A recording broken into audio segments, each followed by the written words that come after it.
سب سے پہلے انسان اور پہلے رسول اللہ کریم نے زمین و آسمان بنانے سے پہلے فرشتوں کو پیدا فرمایا، پھر جنات کو آگ کے شعلے سے پیدا کیا گیا اور ان کے بعد انسان کو پیدا کیا گیا۔ سب سے پہلے انسان اللہ پاک کے پیارے نبی حضرت آدم علیہ السلام ہیں، اور آپ اب پہلے رسول بھی ہیں جو شریعت لے کر اپنی اولاد کی جانب بھیجے گئے۔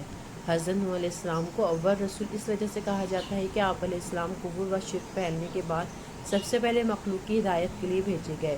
حضرت آدم علیہ السلام پہلے خلیفۃ اللہ بھی ہیں، جیسا کہ 12 سورہ بقرہ میں ارشاد ہے، ترجمہ کنز ایمان، اور یاد کرو جب تمہارے رب نے فرشتوں سے فرمایا میں زمین میں اپنا نائب بنانے والا ہوں۔ اس آیت کی تفسیر میں ہے، خلیفہ اسے کہتے ہیں جو احکامات جاری کرنے اور دیگر اختیارات میں اصل کا نائب ہوتا ہے۔ اگرچہ تمام انبیاء علیہ السلام اللہ پاک کے خلیفہ ہیں، لیکن یہاں خلیفہ سے حضرت آدم علیہ السلام مراد ہے، اور فرشتوں کو حضرت آدم علیہ السلام کی خلافت کی خبر اس لیے دی گئی کہ وہ ان کے لیے خلیفہ بنائے جانے کی حکمت معلوم کریں اور ان پر خلیفہ کی عظمت و شان ظاہر ہو۔ ان کو پیدائش سے پہلے ہی خلیفہ کا لقب عطا کر دیا گیا اور آسمان والوں کو ان کی پیدائش کی خوشخبری دی گئی۔ اللہ پاک اور اس کے رسول صلی اللہ علیہ وآلہ وسلم کی سنت یہ آشکار رسول کریم اس سے پاک ہے کہ اسے کسی سے مشورے کی ضرورت ہو۔ البتہ یہاں خلیفہ بنانے کی خبر فرشتوں کو ظاہر طور پر مشورے کے انداز میں دی گئی۔ اس سے اشارہ معلوم ہوتا ہے کہ کوئی اہم کام کرنے سے پہلے اپنے ماتحت افراد سے مشورہ کر لیا جائے، تاکہ اس کام سے متعلق ان کے ذہن میں کوئی بات ہو تو اس کا حل ہو سکے، یا کوئی ایسی مفید رائے مل جائے جس سے وہ کام مزید بہتر انداز سے ہو جائے۔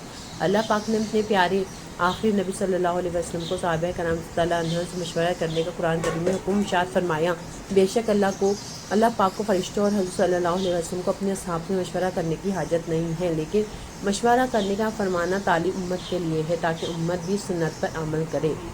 حضرت آدم علیہ السلام کی پیدائش۔ حضرت آدم علیہ السلام کو بغیر ماں باپ کے مٹی سے پیدا فرمایا۔ آپ کی پیدائش کا واقعہ کچھ یوں ہے کہ اللہ پاک نے حضرت جبرائیل علیہ السلام کو ارشاد فرمایا کہ زمین سے ایک مٹھی مٹی لاؤ۔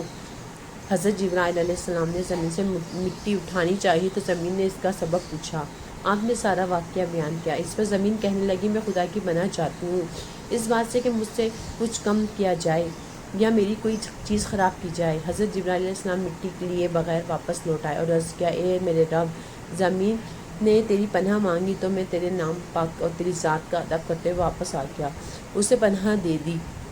پھر اللہ پاک نے حضرت میکائیل علیہ السلام کو بھیجا تو انہوں نے بھی اسے پناہ دے دی اور بارگاہ الہی میں وہی عرض کی جو حضرت جبرائیل علیہ السلام نے کی تھی۔ پھر اللہ پاک نے حضرت اسرافیل علیہ السلام کو بھیجا تو وہ بھی اس طرح واپس آ گئے۔ پھر حضرت اسرائیل علیہ السلام کو بھیجا۔ جب زمین نے ان سے پناہ مانگی تو انہوں نے فرمایا، میں اس بات سے اللہ کی پاک کی پناہ مانگتا ہوں کہ اس کے حکم پر عمل کیے بغیر واپس چلا جاؤں۔ چنانچہ انہوں نے زمین سے مٹی لے لی۔ اللہ پاک نے روح قبض کرنے کا کام بھی انہی کے ذمے لگایا کہ تم نے ہی اس مٹی کو زمین سے الگ کیا ہے، تم ہی اس کو ملانا، اور ان کا نام ملک الموت یعنی موت کا فرشتہ رکھا گیا۔ کتنی قسم کی مٹیاں تھیں۔ اللہ پاک کے پیارے آخری نبی محمد عربی صلی اللہ علیہ وسلم نے ارشاد فرمایا، اللہ پاک نے آدم علیہ السلام کو ایک مٹھی سے پیدا کیا جو تمام بوئے زمین سے لی گئی، لہٰذا اولاد آدم زمین کے اندازے پر آئی۔ ان میں سرخ، سفید، کالے، درمیانے، نرم، سخت، پلید، پاک ہیں۔ بعض حضرات نے فرمایا کہ حضرت آدم علیہ السلام کی مٹی میں 7 قسم کے رنگ شامل ہیں، وہ تمام آپ کی اولاد میں پائے جاتے ہیں۔ حضرت آدم علیہ السلام کو آدم کیوں کہتے ہیں؟ حضرت عبداللہ بن عباس رضی اللہ عنہ نے ارشاد فرمایا، بے شک اللہ پاک نے آدم کو جمعے کے دن عصر کے بعد پیدا فرمایا اور آپ کو ایک مٹی سے پیدا فرمایا، اس لیے آپ کو آدم کہتے ہیں، اور آپ کی اولاد کو آدمی یعنی آدم والا کہتے ہیں۔ حضرت آدم علیہ السلام کی کنیت۔ حضرت آدم علیہ السلام کیونکہ تمام انسان کے والد ہیں، اس لیے آپ کی ایک کنیت ابو البشر یعنی تمام انسانوں کے والد ہے۔ آپ علیہ السلام کی ایک کنیت ابو محمد بھی ہے اور جنت میں بھی یہ کنیت آپ کی ہوگی، جیسا کہ حدیث پاک میں ہے کہ جنت میں کسی کی کنیت نہیں ہوگی سوائے حضرت آدم علیہ السلام کے، اور آپ کی عزت و تعظیم کے لیے جنت میں کنیت ابو محمد ہوگی۔